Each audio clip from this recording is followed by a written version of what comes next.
Good morning दोस्तों। Chemistry के lab class में आज आपका फिर स्वागत है। जैसा कि हमने पिछली क्लास में 1 से लेकर 30 तक के परमाणु क्रमांक, परमाणु भार, उसके सिंबल सीखे।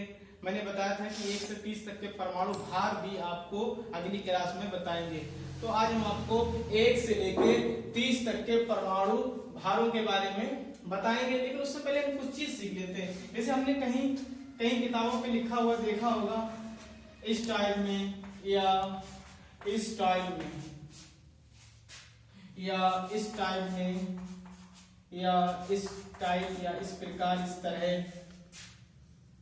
लिखा हुआ देखा होगा, लेकिन जाना और समझा नहीं हो कि क्या लिखा हुआ है। तो आज हम आपको बताएंगे कि क्या चीज लिखी हुई है। ये मान लीजिएगा, देखिएगा M, ये Z और ये A।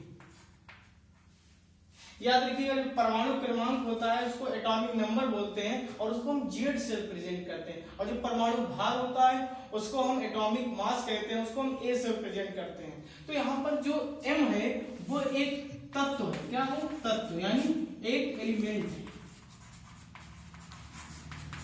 और यहाँ जो A है वो क्या है? परमाणु भार। परमाणु भार है, इसको हम Z से रिप्रेजेंट करते हैं। इसको हम कैपिटल Z नहीं, कैपिटल A से रिप्रेजेंट करते हैं, और इसको परमाणु क्रमांक कहते हैं। परमाणु क्रमांक, इसको हम कैपिटल Z से रिप्रेजेंट करते हैं। इसीलिए इसका नाम होता है एटॉमिक मास या वेट। इसका नाम होता है एटॉमिक नंबर। तो देखते हैं यहाँ पर जो ये 6 है, 6C12, यानी ये जो 6 है वो है एटॉमिक नंबर। एटॉमिक नंबर, या इसको हम बोल देते हैं परमाणु क्रमांक। परमाणु क्रमांक बोल देते हैं। और यहाँ पर इसको एटॉमिक नंबर यानी परमाणु क्रमांक, और ये जो 12 है ये परमाणु भार होता है, इसको हम इंग्लिश में एटॉमिक मास बोलते हैं। तो आज हम समझे कि एटॉमिक वेट कहाँ पे लिखा जाता है, एटॉमिक वेट और एटॉमिक नंबर। ये याद कैसे रखें? परमाणु भार ऊपर लिखें, परमाणु क्रमांक नीचे लिखें। याद रखिएगा, जो मनुष्य होता है, मानव, वो अपने भार को अपने सर पर उठाता है, इसलिए उसी से याद रखना है कि परमाणु भार यानी कार्बन के ऊपर यानी सर पर परमाणु भार याद रखना है। इस तरह से हमको याद आ जाएगा। परमाणु क्रमांक उसके नीचे लिखना है, उससे हमें परमाणु क्रमांक हमको एक मालूम है, दूसरा अपने आप लिख सकते हैं। परमाणु भार ऊपर लिखा है तो इसका मतलब परमाणु क्रमांक नीचे लिखेंगे। इसका आज समझ में आया कि क्या लिखा होता है। इस तरह समझ लीजिएगा, ये एलिमेंट्स होता है, ये तत्व है, ये क्या है? परमाणु भार है, ये क्या है? परमाणु क्रमांक यानी एटॉमिक नंबर है। ठीक है, तो इससे हमने सीखा। अब देखिएगा, हम आपको बताएंगे कि 1 से 20 तक के तत्वों के परमाणु भारों के बारे में, और 21 से 30 तक के परमाणु अलग से भार। ठीक, 1 से 20 तक के परमाणु भार।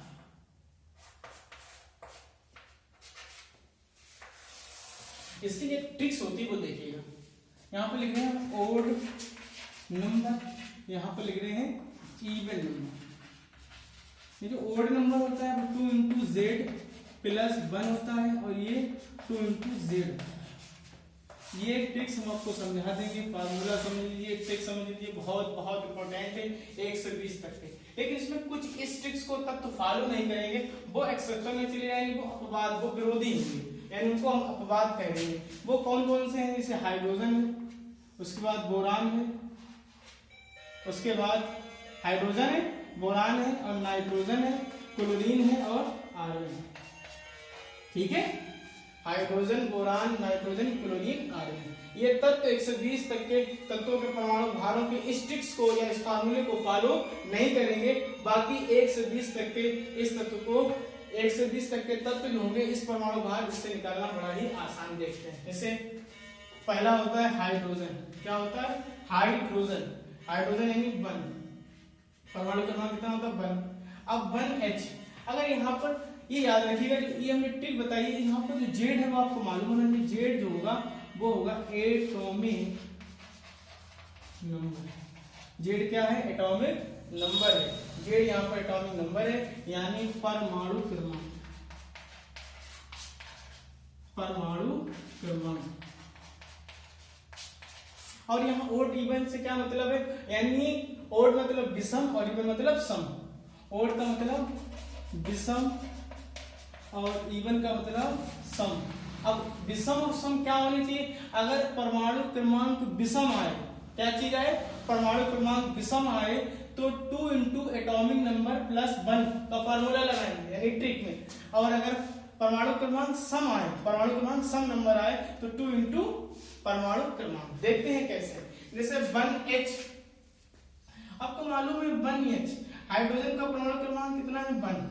लेकिन यहाँ पर हम अगर 1 रख देंगे, क्योंकि ओड आया है, विषम एक होता है, तो यहाँ पर 2 में गुणे 1 कितना रखेंगे? 2 में गुणा 1 प्लस 1, यानी 2 1 3, 2 प्लस 1 3। लेकिन मैंने पहले बताया ये फार्म नहीं करेगा तो इसका परमाणु भार कितना होता है? 1। अगला देखिएगा हीलियम। हीलियम का परमाणु क्रमांक कितना होता है? 2। लेकिन ये देखिएगा 2 कैसी संख्या है? सम। तो सम है, इवन नंबर है, तो 2 into atomic number, atomic number इसे कितना है? 2, तो 2 दूना 4, तो इसका परमाणु भार कितना आ जाएगा? 4। अगला देखिएगा इसका लिथियम। लिथियम का परमाणु क्रमांक 3 होता है। कितना होता है? 3। अब लिथियम का परमाणु क्रमांक 3 होता है तो यहाँ पर एक लिथियम परमाणु क्रमांक 3 एक कैसी संख्या है? विषम। तो विषम में देखिएगा 3 में गुणा 2, 3 दूनी 6 और 1 7, तो यहाँ पर कितना हो गया? 7 होता है। उसके बाद देखिएगा बेरिलियम, बोरान। यहाँ पर जो मैंने बताया था आपको, यहाँ पर बोरान नहीं बेरिलियम होगा। क्या होगा? बेरिलियम। यहाँ पर भी क्या होगा? बेरिलियम। सॉरी, यहाँ पर क्या होगा? बेरिलियम, और यहाँ पर क्या होगा? बेरिलियम। बोरान है, बोरान। यहाँ पर बेरिलियम की कितना हुआ? 4।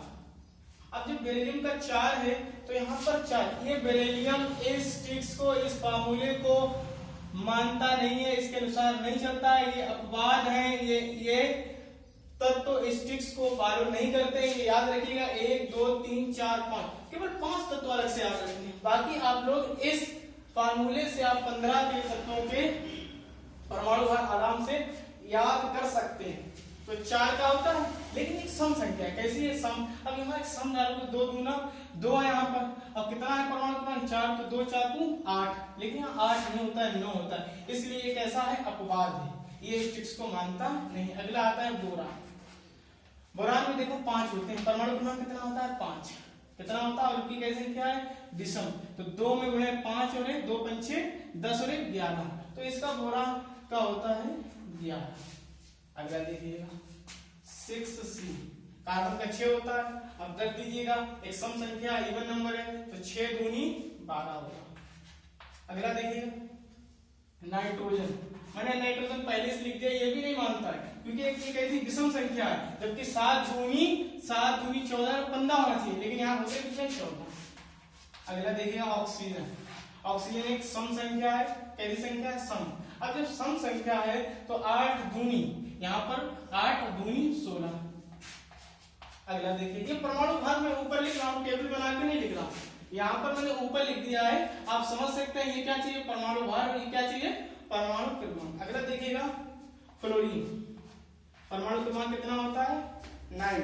अगर इसको ये वाला वीडियो नहीं समझ में आया तो उससे पहले वाला वीडियो देखें, जिसमें मैंने 1 से लेकर 30 तक के परमाणु क्रमांक, परमाणु भारों को बताया है, समझाया है, सिखाया है। देखिएगा फ्लोरीन का परमाणु क्रमांक कितना होता है? 9।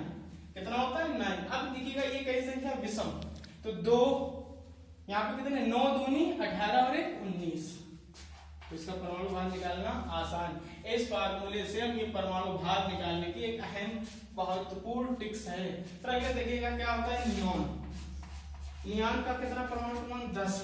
10 होता है, तो 10 यहाँ रखेंगे, 10 दूना 20 आएगा। अगला देखिए सोडियम का। सोडियम एक विषम संख्या, सोडियम 11 है, इसका विषम संख्या है, तो 11 दूनी 22 और 1 23 होता है। कितना होता है? 23 होता है। अगला देखिएगा मैग्नीशियम। मैग्नीशियम का कितना? 12 होता है। एक सम संख्या तो 12 दूनी 24 होता है। कितना होगा 24। अगला देखिएगा मैग्नीशियम के बाद एल्यूमिनियम। फिर देखो यहाँ 13 एक विषम संख्या है तो यानी 13 दूनी 26 और 1 27, इसका 27 ही होता है। अगला देखिएगा, ठीक है, तो इतने पहले लिखो।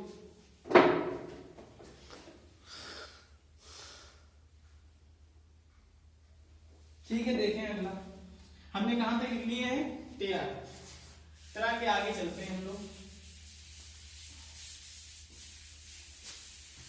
ये आपको एक महत्वपूर्ण इंपोर्टेंट ट्रिक्स है जिसके चलते आप परमाणु भारों को याद नहीं समझ सकते हैं।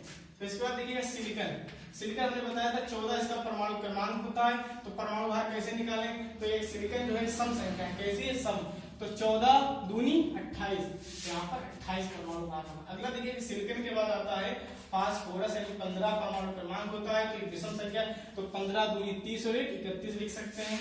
यहाँ पर देखिए अगला सल्फर आता है 16 सल्फर एक ऐसी संख्या है सम, यानी 16 दूनी 32 होता है, इसका परमाणु भार भी 32 ही होता है। फिर आता है क्लोरीन 17 होता है, जबकि विषम संख्या 17 दूनी 34 से 35 हुआ, लेकिन इसका रियल में कितना होता है 35.5। मैंने पहले लिख दिया, ये नियम को नहीं मानता है, वो आपके सामने लिखा हुआ। तो कितने हो गए 4 जो आपको इस ट्रिक्स को फॉलो नहीं करते एलिमेंट से लिख दिए हैं मैंने, ये आपको अलग से याद रखने हैं। कैसे रखने हैं, अलग से याद रखने हैं। अगला देखिएगा 18 आर्गन 18, ये भी एक यूनिक होता है, इसको भी आप लोग याद रखिएगा क्योंकि 18 एक ऐसी संख्या है सम, तो 18 दूनी 36 होता है, लेकिन इसका होता है कितना 40, तो इसको भी याद रखिएगा। इसके बाद देखिएगा पोटेशियम 19 होता है, ये कैसी संख्या है विषम, 19 दूना 38 और 1 39। अगला देखिएगा, इसके बाद एक और है कैल्शियम, इसका होता है 20, इसको भी मिला है 20 दूना 40।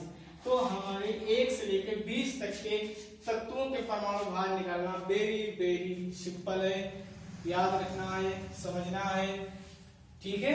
तो इसके आगे इस ट्रिक को आप बेहतरीन इंपोर्टेंट ट्रिक्स है, ये कैसी ट्रिक्स है इंपोर्टेंट, बहुत ही इंपोर्टेंट है, इसको याद रखना वेरी इंपोर्टेंट। तो आपके सामने मैंने ये बताए। अब देखिएगा ये ट्रिक्स जो है केवल 1 से 20 तक के तत्वों के परमाणु भार के लिए ही रखी जाएगी, ठीक है। अगला देखते हैं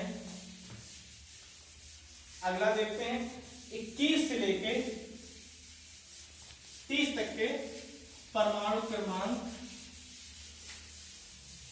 के परमाणु भार कैसे निकालेंगे, ठीक है, देखिएगा।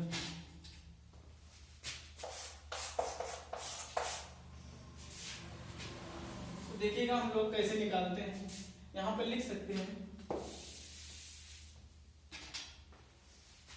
21 से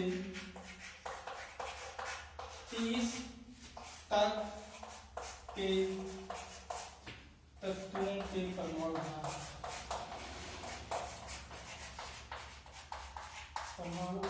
बहुत सिंपल है। आप लोग अक्सर का अमूमन बहुत सारे मोबाइल नंबर से याद रखते हैं, अपने रिश्तेदारों के, घर वालों के, दोस्तों के, सर के, इसलिए आपको ओनली एक मोबाइल नंबर याद रखना है, वो बहुत सिंपल है। तो हम देखते हैं स्कैंडियम, उसके बाद कौन सा होता है टाइटेनियम, टाइटेनियम के बाद वेनेडियम, फिर उसके बाद क्रोमियम, फिर मैग्नीज, फिर कौन सा होता है मैग्नीज के बाद Fe, फिर कोबाल्ट, फिर निकेल, कॉपर, जिंक। यानी देखिएगा इसका 21, 22, 23 हम परमाणु क्रमांक लिख रहे हैं, कितना 23, ये 24, ये 25 और ये 26, ये 27, ये 28 और ये 29 और ये 30। बहुत सिंपल है, देखते हैं क्या करते हैं इसमें।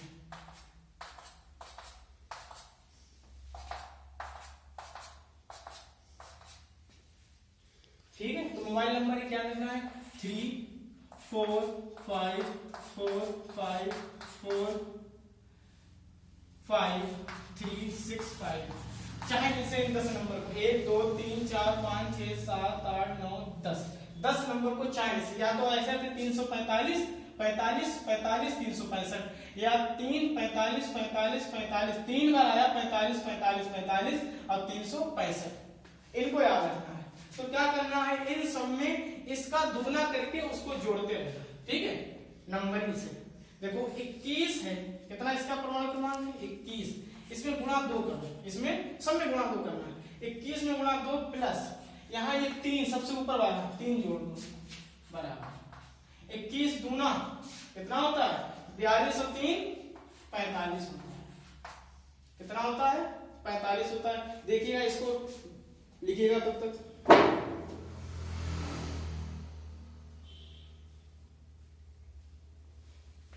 अगला देखिएगा 22, इसका भी गुणा 2 कर 22 में गुणा 2 कितना 2 प्लस अब यहाँ पर दूसरे नंबर पे कौन है 4, तो 4 जोड़ो तो 22 दूना 44 और 4 48 होता है। तो देखिए स्केंडियम का 45 ही परमाणु भार होता है, टाइटेनियम का 48 ही होता है। अगला देखिएगा 23 का फिर दोनों गुणा करो, समय दोनों गुणा करना पड़ेगा प्लस ये आपको जोड़ना पड़ेगा।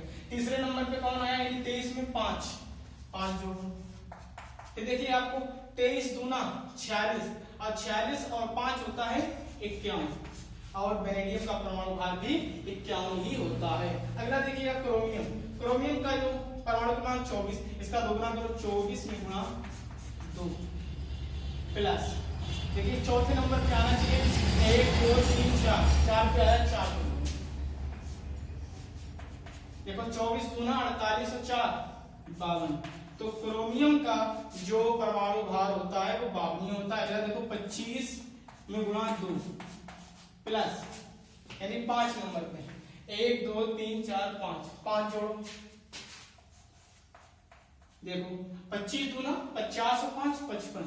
तो आप समझ सकते हैं कि 21 से 25 तक के परमाणु भार याद करने कितने आसान है सिर्फ इस नंबर की कारण। आपको ये नंबर अगर याद हो जाए यानी 3 बार 45 45 45 से 3 65 इतना याद रखना है और इसके नंबर से चलना है, ठीक है। अब यहाँ पर देखिएगा 26 है परमाणु, इसमें भी तो 26 में गुणा 2 का फिर देखो 6 नंबर पे 1 2 3 4 5 6 4 26 दूना 52 और 4 कितने होते हैं 56 होते हैं। फिर अगर देखो 27 का भी जोड़ा 2 करो, ये आपको करना पड़ेगा 27 दूना 54 होते हैं, लेकिन यहाँ पे देखो 7 1 2 3 4 5 6 7 यानी 5 जोड़े।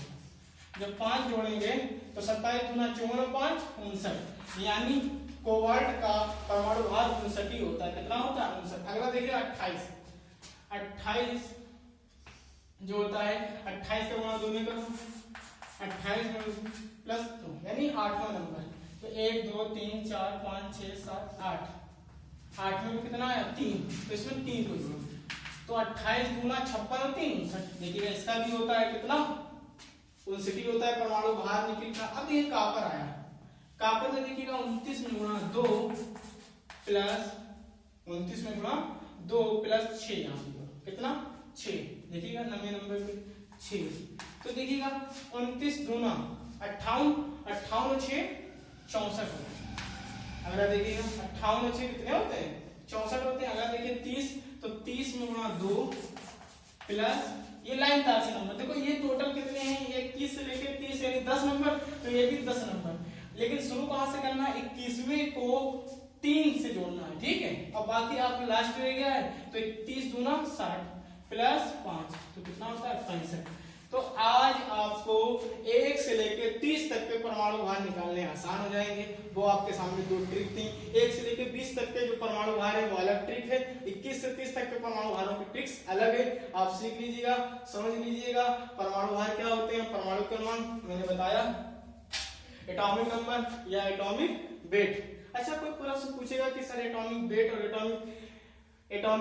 एटॉमिक नंबर्स क्या होते हैं। तो परमाणु क्रमांक क्या होते हैं। परमाणु क्रमांक जो होते हैं वो किसी तत्व के नाभिक में उपस्थित प्रोटॉनों या इलेक्ट्रॉनों की संख्या को हम क्या कहते हैं परमाणु क्रमांक, या किसी तत्व के नाभिक में उपस्थित प्रोटॉनों और न्यूट्रॉनों के योग को हम लोग परमाणु भार कहते हैं। ये आगे वाली क्लास में हम पढ़ाएंगे, जब एटॉमिक नंबर पढ़ाएंगे, समस्थानिक, संभाविक, आइसोटोनिक, आइसोबारिक, सारी चीजें आएंगी आपके सामने। पहले इतना आपको याद होना बहुत ही जरूरी है, जिससे आप आगे वाली आने वाली क्लासेस में कुछ हमारा सहयोग कर सकें, कुछ सीख सकें। तब तक के लिए इतना ही। Thank you.